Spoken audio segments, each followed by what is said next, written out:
네, 제가 최근에 만나 뵙고 있는 대표님들, 그리고 이제 기장세무사님들과 상담을 많이 하고 있습니다. 네, 그분들이 공통적으로 하시는 말씀이 자기 주식은 위험하다라는 부분, 그리고 또 하나는 굳이 뭐 이렇게까지 내가 인출을 해야 되느냐라고 부정적인 의견을 말씀하시는 분들이 많아요. 근데 제가 정말 좀 놀라고 있는 점은 지금 상법 개정안으로 대통령께서 말씀하셨던 자기 주식 보유분에 대해서 소각을 의무화하는 거를 지금 상법 개정안으로 올리고 있지 않습니까? 대통령도 자기 주식에 대해서 굉장한 이해가 깊고 또 하나는 이 보유나 소각 목적 모두 판례가 다 있는 상황입니다. 특히나 이 자기 주식을 비상장 중소기업에 허용한 상법 개정이 2012년 4월 15일 날 있었습니다. 그러니까 13년이 지난 지금까지도 이게 위험하다라고 말씀하시는 분들은 좀 너무 안타깝고요. 그래서 이 자기 주식과 관련한 원론적인 부분부터 다시 한번 살펴보고 대표님들께서 이 자기 주식을 최대한 이용하시는 게 회사 운영에도 많은 도움이 되실 거라 판단되기 때문에 이 자리를 만들었습니다. 안녕하세요. 텍스트라 연구소 양성훈 소장입니다. 제가 사업 승계 관련해서 고민하시는 대표님들 도와드린 지가 19년 정도 됐고요. 고객사는 한 170개사 정도 되고요. 절세 금액은 약 1,000억 정도 되는 것 같습니다. 오늘은 7월 3일 날 본의의 상법 개정안가 통과됐잖아요. 네. 그다음에 상법 개정하면 떠오르는 저 같은 경우에는 자기 주식 가장 먼저 떠오르는 것 같아요. 2012년도에 상법 개정되면서 이여금 출구 전략의 비상장 중소기업 같은 경우에는 꽃이라고 할 수 있는 자기 주식에 대해서 기초적인 개념부터 그리고 판례, 회계 처리 기준에 대해서 자세히 다뤄보는 시간을 가지려고 하는데요. 대표님들께서 자기 주식 하면 배당보다 얼만큼 좋으냐라는 생각을 가질 것 같거든요. 그냥 간단하게 그 부분부터 설명해 주시고 들어가면 좋으실 것 같아요. 우리가 시장에서 그냥 가장 많이 하는 자기 주식은 보유와 소각 목적으로 구분하게 되는데 이 배우자 공제를 통해서 만약에 이 자기 주식 소각을 하게 되면 10억 정도 인출할 때 세금이 약 6,800 좀 안 되게 나옵니다. 네, 그 10억 원의 돈을 배당으로 뺀다라고 하면 이 건보료 8%까지 합쳐서 약 50% 정도가 세금으로 작용한다고 보시면 되겠습니다. 오늘 주제가 자기 주식인데 사실 우리 자기 주식은 세미나 영상부터 교육 영상 다양한 주제로 저희가 영상을 많이 업로드 했었잖아요. 네네. 근데 그럼에도 불구하고 이런 기초적인 개념부터 판례까지 설명하기로 하는 데는 아마 소장님이 이유가 있으실 것 같은데요. 네, 설명 부탁드리겠습니다. 네, 제가 최근에 만나 뵙고 있는 대표님들, 그리고 이제 기장세무사님들과 상담을 많이 하고 있습니다. 네, 그분들이 공통적으로 하시는 말씀이 자기 주식은 위험하다라는 부분, 그리고 또 하나는 굳이 뭐 이렇게까지 내가 인출을 해야 되느냐라고 부정적인 의견을 말씀하시는 분들이 많아요. 근데 제가 정말 좀 놀라고 있는 점은 지금 상법 개정안으로 대통령께서 말씀하셨던 자기 주식 보유분에 대해서 소각을 의무화하는 거를 지금 상법 개정안으로 올리고 있지 않습니까? 대통령도 자기 주식에 대해서 굉장한 이해가 깊고 또 하나는 이 보유나 소각 목적 모두 판례가 다 있는 상황입니다. 특히나 이 자기 주식을 비상장 중소기업에 허용한 상법 개정이 2012년 4월 15일 날 있었습니다. 그러니까 13년이 지난 지금까지도 이게 위험하다라고 말씀하시는 분들은 좀 너무 안타깝고요. 그래서 이 자기 주식과 관련한 원론적인 부분부터 다시 한번 살펴보고 대표님들께서 이 자기 주식을 최대한 이용하시는 게 회사 운영에도 많은 도움이 되실 거라 판단되기 때문에 이 자리를 만들었습니다. 네, 방금 2012년도에 저희가 상법 개정돼서 비상장 중소기업도 자기 주식 취득이 가능하게 됐잖아요. 예. 근데 자기 주식 같은 경우에는 언제부터 구체적으로 시행된 건가요? 우리가 자기 주식은 상장사 중에 이제 최고 레벨의 대기업이겠죠. 그 대기업들이 2000년대 초반에 개별법에 의해서 자기 주식 취득을 했고요. 이게 2009년 2월 4일 날 이 개별법 6개를 통합한 자통법이라 그러죠. 자본시장과 금융투자업에 관한 법률이 시행되면서 본격화됐습니다. 특히나 비상장 중소기업에 대해서는 2012년 4월 15일 상법이 개정되면서 전면 허용되었습니다. 그럼 2012년 4월 15일 개정 이제 상법 부분 시행 전후 부분들을 뭐 이론적 근거 부분을 설명해 주시면 좋을 것 같은데요. 대표님들이 좀 이해하기 쉽게 왜 예전에는 자기 주식을 못하게 막았는지 그리고 또 그런데 왜 지금은 허용되었는지 부분 전후로 설명해 주시면 좋을 것 같습니다. 그러니까 2012년 4월 15일 상법 개정 전에는 그러니까 우리가 유상으로 자기 주식을 취득하게 되면 순자산이 줄어들지 않습니까? 자본 금액에서 나가게 되니까. 네, 그렇게 되면 그 채권자나 주주의 이익을 침해하게 되고, 두 번째는 자기 주식 관련한 부분이 이 출자금을 반환하는 것과 같다라는 의미로 보고 있어요. 네, 그러다 보니까 이 선택된 주주로부터 자기 주식을 취득하게 되면 선택되지 않은 주주에게는 이 기회의 균등성이나 이 형평성의 문제가 생기는 거죠. 마지막은 이 회사 내부자 이 주가 조작에 의한 투기 거래 가능성이 높다 보니까 전면적으로 제재하였습니다. 그 부분이 이제 상법 개정을 통해서 그 허용이 된 이제 이유는 한 3가지 정도로 그것도 볼 수 있는데요. 첫 번째는 이 자기 주식이나 배당은 회사의 그런 재산을 주주에게 귀속시키는 거지 않습니까? 네, 그러다 보니까 둘 다 유사하니까 이는 자본 충실의 우려가 없다라고 보고 있고요. 두 번째는 주주 형평성을 그 침해하지 않는 경우까지 자기 주식 그 취득을 규제하는 것은 부당하다는 점. 마지막은 이 상법의 엄격한 논리와는 달리 그 자본시장과 금융투자업에 관한 법률에서는 이 상장 법인이 배당 가능 이익 범위 내에서 자기 주식 취득하는 것을 허용하고 있었습니다. 네, 이러한 근거들을 바탕으로 해서 2012년 4월 15일 상법을 개정하면서 전면 허용하였다라고 이해하시면 되고요. 그때에도 배당 가능 이익 내에서 자기 주식 취득이 허용되는 겁니다. 배당 가능 이익 내에서 한도 내에서 처리할 수 있는 부분들이 핵심이겠네요. 네. 그러면 자기 주식 관련해서는 아까 이야기하신 같이 전문가 부분들도 위험하다 이렇게 잘못 알고 계시는 부분들도 많이 있잖아요. 그래서 법적인 조문 부분들을 설명해 주시면 좀 더 좋을 것 같습니다. 그러니까 제가 이 자리를 빌어서 하나 꼭 알려드리고 싶은 게 있는데 한국세무사회가 이 세무사분들 조직이지 않습니까? 네. 2가지 부류가 있어요. 그 분들 중에 자기 주식을 적극적으로 활용해야 된다라는 세무사님들이 계시고 자기 주식을 원천적으로 반대하는 분들이 한 부류가 있습니다. 대표 주자들을 제가 다 알고 있는데요. 네. 그 본인들이 어느 게 맞다 틀리다 보다는 법리는 아니에요. 그거는. 그러니까 본인의 성향에 따른 거라고 저는 보고 있는데 본인들 때문에 그 고객사가 이 자기 주식을 못해 손해보는 일이 없으면 좋겠고요. 이 상법 조문 관련해서는 상법 341조가 자기 주식의 취득, 341조의 2 특정 목적에 의한 자기 주식의 취득, 342조 자기 주식의 처분, 343조 주식의 소각 등이 있습니다. 343조를 좀 더 설명드리면 법 조문에 이렇게 돼요. 주식의 소각은 자본금액 감소를 동반한다. 다만 이사회 결의를 통한 자기 주식의 소각은 그러하지 아니하다라고 나옵니다. 법 조문의 전반부는 그 감자 소각을 나타내는 거고요. 감자 소각이라고 하면 자본금과 그 이익잉여금이 같이 움직인다라고 보면 되고요. 자기 주식 그 후반부는 자기 주식 소각을 나타내는데 자기 주식의 소각은 이익잉여금에서 변동이 되는 거고 자본금 변동이 없는 겁니다. 상법 조문 자체가 2가지를 구분하고 있다 말씀드리겠습니다. 네.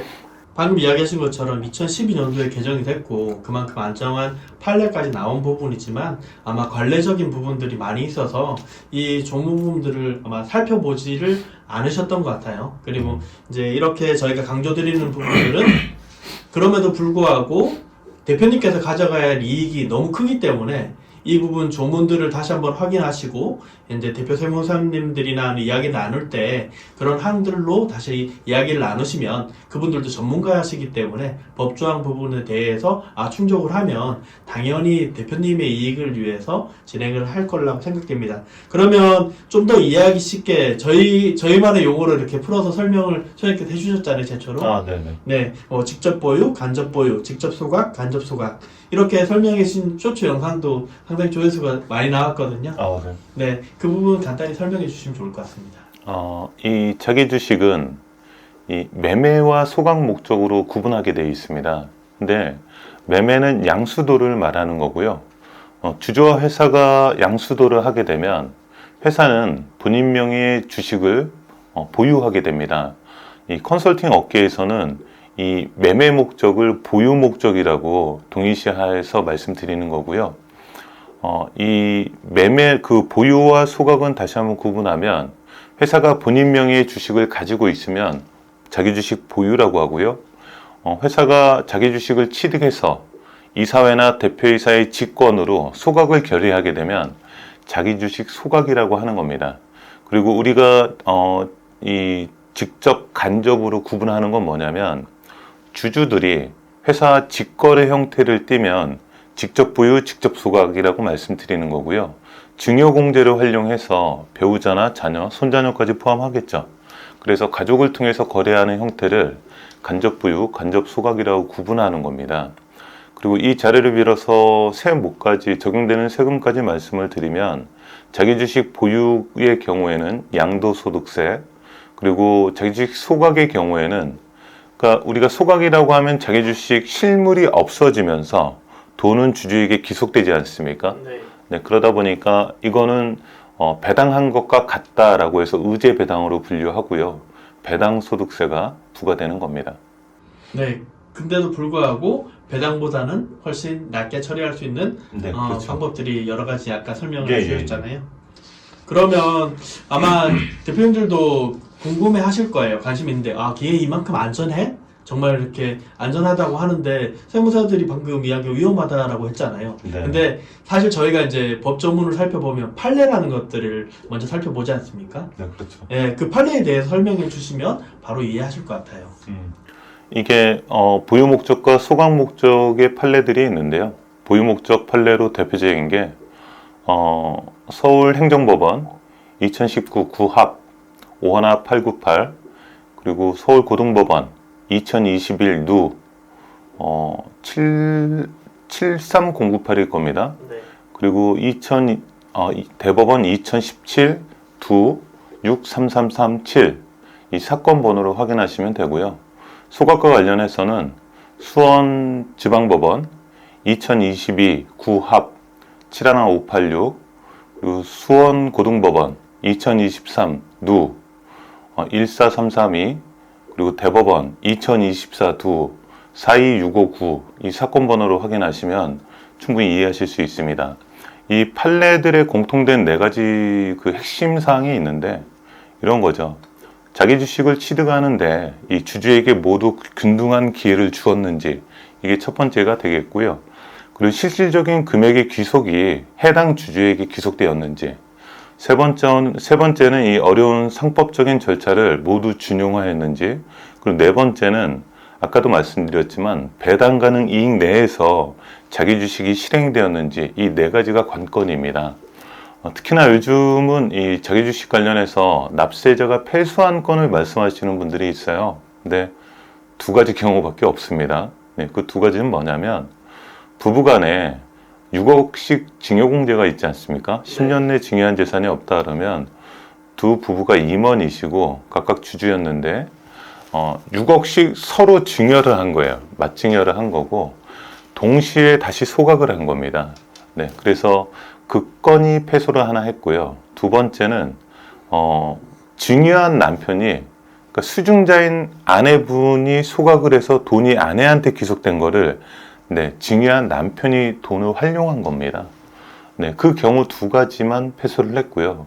나머지는 과세관청이 모두 패소했다고 이해하시면 되겠습니다. 네.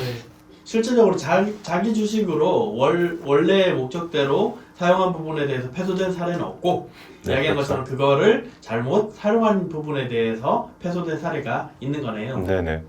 그러면 자기 주식과 관련해서 이제 법적으로 허용되지만 여전히 회계 처리나 세무 처리가 어렵다고 애매하다고 하는 얘기를 많이 들었거든요. 그래서 실제로 세무사나 회계사분들도 위험에 손대지 말라고 하는 경우가 많다고 들었습니다. 그래서 사실 이제 자기 주식을 소각할 때 회계상으로 정확히 어떤 방식으로 처리하는지 또 실수하거나 누락되면 어떤 위험이 생길 수 있는지 설명 부탁드리겠습니다. 뭐 회계 처리 특별히 뭐 그렇게 어려울 건 없고요. 네. 그러니까 우리가 법인 회계에 말씀드리기 전에 복식부기를 먼저 좀 이해하셔야 되는데 네. 우리가 복식부기라고 하면 네. 이 거래 주고받는 양 측면을 함께 기록하는 겁니다. 네, 그래서 차변과 대변으로 구분을 하는 거고요.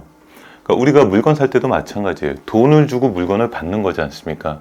그래서 현금 10만 원, 뭐 사무용품 10만 원 이런 식으로 주고 받는 거를 함께 기록하는 걸 복식부기라고 하고요. 우리가 소각과 관련해서는 이 부기를 세 단계로 구분하고 있는데 주식 매입일이 있고요. 소각일이 있고 대금 지급일이 있습니다. 그래서 자기 주식을 10억 정도 한다라고 해서 주식 매입일에는 이렇게 처리하겠죠. 차변에 자기 주식 10억, 그리고 대변에는 미지급금 10억, 그리고 그 주식 소각일에는 차변에는 기타 이익여금 10억, 그리고 대변에는 자기 주식 10억, 대금 지급일에는 차변에 미지급금 10억, 대변에는 주주의 보통여금 10억 이렇게 이제 들어갈 겁니다. 이렇게 소각은 회계 처리하시면 되고요. 보유 목적 같은 경우에는 간단합니다. 우리가 차변에 자본의 마이너스가 차변에 들어가게 되는데 자기 주식 10억 그리고 대변에는 현금 10억 이렇게 기장하시면 무리 없습니다. 이렇게 회계 처리 기준까지 설명해 주시니까 아마 전문가들도 쉽게 이해가 되실 거예요. 그리고 사실 전문가분들이 가장 위험하다고 표현할 때는 잘 모르시는 경우가 많거든요. 네, 그렇죠. 네, 그래서 아마 이렇게 상세한 설명을 들으시면 그분들도 이게 사실 그 주 업무가 아니다 보니까 그런 부분에서 찾아보기에는 사실 어려운 부분이 있어서 이 영상이 많은 도움이 되실 거라 생각합니다. 소장님께서 방금 이렇게 이제 설명을 해주시니까 상당히 안전하다는 느낌이 들거든요. 네, 근데 아마 대표님들께서 중요하게 이제 핵심 사항 부분들은 이런 조문들이나 판례 부분들을 정확히 알고 계시면 세무사님도 그에 상응하게 전문성들이 있기 때문에 거기에 대해서 이야기한 것처럼 위험하다는 말을 하지 않으시는데 대표님이 이런 사항들을 모르시면 대표님의 그 권익을 보호받기 어렵다는 부분들 그리고 또 그런 궁금증이 생겼을 때 저희가 고정 댓글란에 상담 문의랑 신청항이 있기 때문에 항상 사전에 문의해 주시면 좋을 것 같습니다. 그러면 소장님 우리가 상법 개정안이 국회에 통과됐잖아요. 예, 그렇죠. 네, 그 네 가지 핵심 사항 부분들이 있다고 하는데 네네. 그분들 정리해서 설명 부탁드리겠습니다. 우선은 상법이 왜 개정되고 있는지를 좀 이해하실 필요가 있어요. 그러니까 우리가 2012년 4월 15일 날 상법이 전면 재개정이 됐는데 상법 조문은 935개 조문 중에 그때 250개가 재개정이 됐습니다. 왜 그렇게 많이 바뀐 거냐? 상법은 62년 1월 20일 날 처음으로 제정돼서 시행됐어요. 네. 시행이 됐는데 그 간에 이 법리와 현실과의 차이가 워낙 크다 보니까 그거를 현실화 시킨 게 2012년 4월 15일이라고 이해하시면 되고요. 지금 나오는 상법 개정안들은 좀 조심하셔야 되는 게 소액주주를 위한 조문들이 강화가 되고 있습니다. 그러니까 지금 상법 개정안의 가장 큰 틀은 뭐냐? 자본시장을 활성화하는 부분이 하나가 있고 그 다음에 주주의 권익을 보호하는 게 두 번째 목적이 있습니다. 그러니까 일반적으로 우리가 상장사라고 하면 대부분 오너와 오너 가족들이 주가가 낮게 책정되기를 바라는 경우가 많습니다. 그래서 회사가 보유한 자산은 1조인데 시장 가치는 5천억에도 못 미치는 회사들이 있거든요.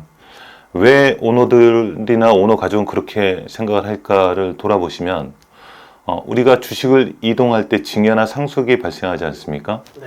근데 그 주가가 높게 되면 오너 입장에서는 또 가족 입장에서는 세금만 왕창 나오게 되고요. 두 번째는 배당을 결의한다라고 해도 이 배당 소득세와 건보료를 합치게 되면 50% 이상 세금 잔치를 하게 돼요. 그러다 보니까 메리트를 못 느끼는 거죠. 근데 이러한 관행들을 좀 깨기 위해서는 주층에서 결의를 통해서 주주 몫을 챙기셔야 되는데 뭐 수익 주주나 일반 주주가 대주주와 이 상대가 되지 않겠죠. 그래서 상법을 개정해서 이 회사의 내재 가치에 입각한 가격 정상화를 통해서 주주들의 권익을 보호하겠다라는 게 가장 큰 이슈라고 보시면 됩니다. 그래서 지금 네 가지 7월 3일 날 상법 개정안이 통과된 게 있습니다. 네. 이 첫 번째는 뭐냐면 이사의 충실 의무라고 있어요. 그러니까 이 이사의 충실 의무는 상법 382조의 2일 겁니다. 거기에선 이사는 회사를 위해서 충실하게 직무를 수행해야 된다라고 나오는데 이 충실 의무에 이사는 회사를 위해서만 일하게끔 되어 있었거든요. 거기에 이제 주주가 포함이 됐습니다. 그 주주와 회사를 위해서 충실하게 직무를 수행해야 된다라고 이제 규정될 거예요. 이거는 법 공포 이후 즉시 시행되는 내용이니까 앞으로 그 이사들이 경영적인 판단을 함에 있어서는 기존에는 대주주만 신경을 썼다라고 보면 앞으로는 소수주주, 주주 전원에 대해서 면밀하게 검토가 된 다음에 실행하셔야 될 거다라고 판단이 됩니다. 그래서 주주에 대한 권익이 법적으로 보호된다라는 게 가장 의미가 있고요. 두 번째는 우리가 주총장에 혹시 피디님 가보셨습니까? 직원으로서 참석한 적은 있어요. 네, 그렇죠. 네, 네네네. 네. 그 중소기업 그러니까 우리 상장기업 중에는 중견기업이나 대기업이 있는데 통상 주주총회를 한다라 그러면 임직원들 다 앉혀놓지 않습니까? 네, 맞습니다.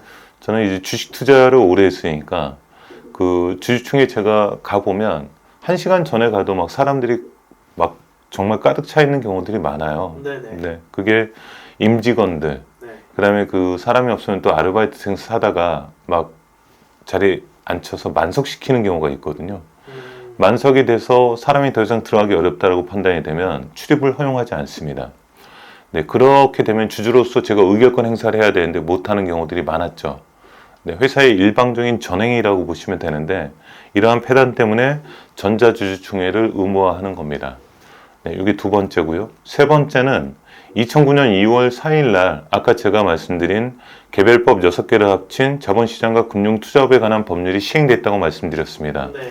그게 하나의 축이고 또 하나의 축에 있는데 이사를 사내이사, 사회이사, 기타비 상무이사로 구분하게끔 하였습니다. 상법을 개정하면서. 네.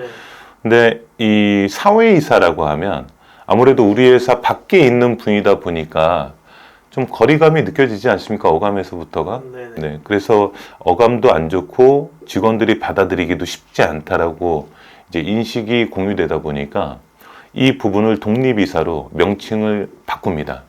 네, 그 부분이 있고요. 이 네 번째는 이런 거죠. 우리가 감사를 선임할 때는 오너와 오너 가족의 지분이 뭐 50%든 70%든 신경 쓰지 않고 그냥 3%까지만 의결권으로 인정을 해줍니다. 그럼 남은 지분으로 97%를 만드는 거죠. 네. 네, 그렇게 이제 의결권을 제한하는 조치가 있는데, 우리가 일반적인 규모에서는 감사가 1인만 있어도 대부분 되지 않습니까? 네. 근데 상장사는 규모가 워낙 크다 보니까 감사위원회라는 걸 운영을 합니다. 네. 감사위원회. 네. 근데 이 감사위원회에는 사내이사에서 감사위원으로 들어가는 경우가 있고요. 또 사회이사에서 감사위원으로 들어가는 경우가 있습니다. 사내이사가 감사위원으로 들어갈 때는 앞서 말씀드린 그 오너의 3% 룰이 그대로 적용이 돼요. 근데 지금 사회이사가 감사위원으로 들어갈 때는 3% 룰이 적용되지 않거든요. 그러니까 사회이사라는 건 어떻게 보면 우리 회사 직접적으로 관계가 없기 때문에 더 알차게 감사를 하라고 선임한 건데 3% 룰이 적용되지 않다 보니까 오너에 귀속되는 사람이 들어올 소지가 많았었어요. 네, 그거를 원천적으로 막기 위해서 사회이사가 감사위원으로 선임될 때도 마찬가지로 3% 룰을 적용하겠다라는 겁니다. 앞서 말씀드린 이 네 가지가 우선 그 상법 개정안으로 통과가 됐고요, 국회에. 그 이사의 충실 의무는 법 공포 즉시 시행하는 거고요. 그 다음에 전자주총 같은 경우에는 2027년 1월 1일부터 적용이 되고요. 독립이사로 명칭 변경되는 것과 감사위원 3% 룰을 적용하는 부분은 1년간의 유예기간을 두고 적용됩니다. 그럼 내년부터 이제 시행된다고 보시면 되겠죠. 지금 상품 개정 사항들을 보면 실무의 디테일이 되게 살아있다는 느낌이 되게 많이 들거든요.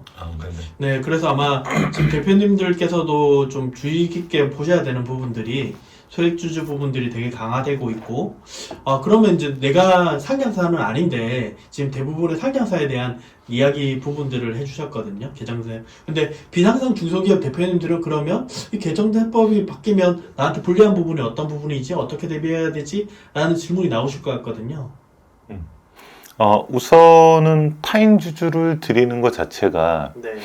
앞으로 지금도 이제 2012년 상법 개정되면서 소수주주권이 강화돼서 네. 타인 주주 있던 것도 가족 주주로 지금 꾸미고 있거든요. 네. 근데 최근 상법 개정안 내용들 보면 정말 더 소수주주권이라든지 이사의 충실 의무라든지 여러 가지들이 다 주주의 권익을 보호하는 쪽으로 지금 위반되고 있어요. 네, 맞습니다.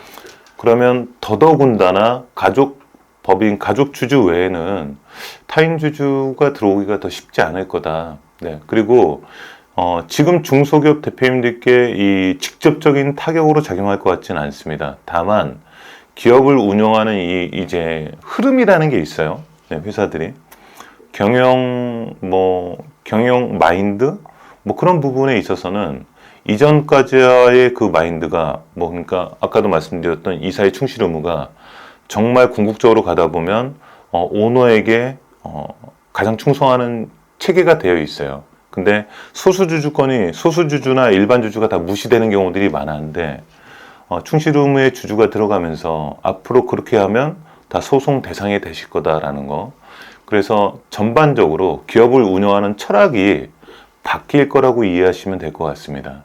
네, 소장님 이제 잘 이야기해 주신 것 같아요. 그리고 저희 이제 영상을 보시면서 이제 댓글로 질문 남겨주시는 분들 보면 저희가 이제 비상장 중소기업을 대상으로 대표님의 이제 그 절세를 해드리거나 네네. 그다음에 인사라든지 이야기한 것처럼 회계 부분의 디테일을 살려드리지 않습니까? 근데 이제 상장사 기준이나 아니면 이제 그 스타트업에 근무하시는 분들이 이런 이야기 하더라고요. 그럼 주식 나한테는 왜 안 주냐라는 그런 질문도 하시는데 저희가 그런 상황들은 아니고 비장성 중소기업에 방금 설명하신 것처럼 이제 가족 기업의 그 특징이 있고 그 지분의 구조의 설계 부분이 좀 디테일이 좀 다르기 때문에 상장사는 이야기한 소액주주 부분들을 권익을 보호하기 위해서 여러 가지 제도적 근거를 마련하는 부분이고 비상장 중소기업 같은 경우는 조금 그런 부분들이 다르기 때문에 아마 운영의 전체적인 묘가 좀 다른 부분들이 있다는 것을 좀 명심하고 보셨으면 좋을 것 같습니다. 소장님, 그러면 우리 비상장 중소기업 대표님들이 이제 상법 개정되고 이런 부분들을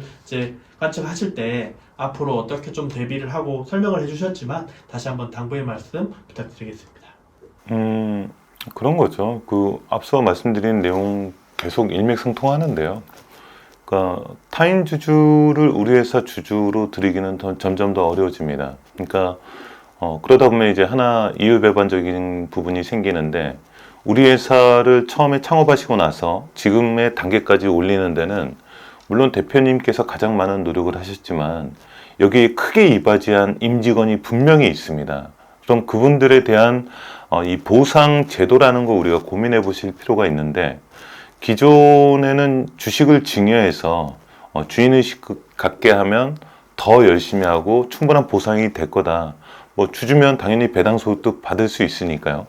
그래서 지분을 증여하는 경우들이 종종 있었습니다. 근데 이제 거기에 대해서 저는 반대하는 입장인데 주식을 줄 정도로 아끼는 직원이라면 차라리 사내근로복지기금을 활용해서 주주로서의 권익이 아니라 근로자, 근로성을 갖고 있는 임원, 이러한 분들에 대해서 이바지한 부분에 대해서는 실질 소득을 개선할 수 있는 사내근로복지기금을 운영하시는 게 훨씬 더 이 임직원을 위해서는 도움이 되는 제도라는 거 말씀드리고 싶습니다. 그리고 주주 구성은 어찌 됐든 가족 외에는 또는 타인 주주가 들어올 때는 실질적으로 시가로 들어오든지 시가보다 더 높게 들어와서 재무 구조를 실질적으로 개선할 수 있는 경우 외에는 같이 하지 마시라고 강권하겠습니다.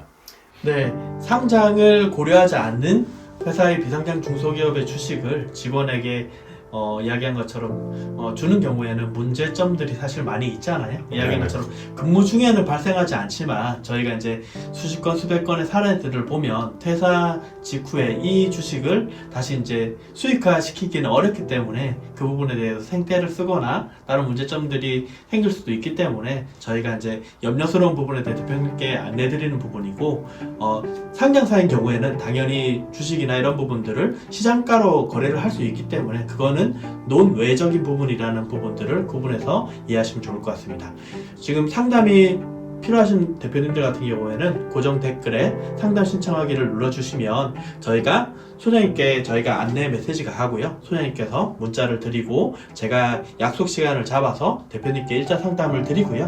그 다음에 대표님이 필요한 사항들이나 이런 부분들을 따라서 2차 제안까지 드리고 있습니다. 그거는 유튜브 고객에 한해서 저희가 원래는 유료 서비스로 저희가 방문할 때 30만 원의 비용이 발생하지만 유튜브 고객 같은 경우에는 별도 비용 없이 무료로 상담을 진행하고 있으니 대표님께서 부담 없이 진행해 주시면 좋을 것 같습니다. 네, 영상 찍어주셔서 감사합니다.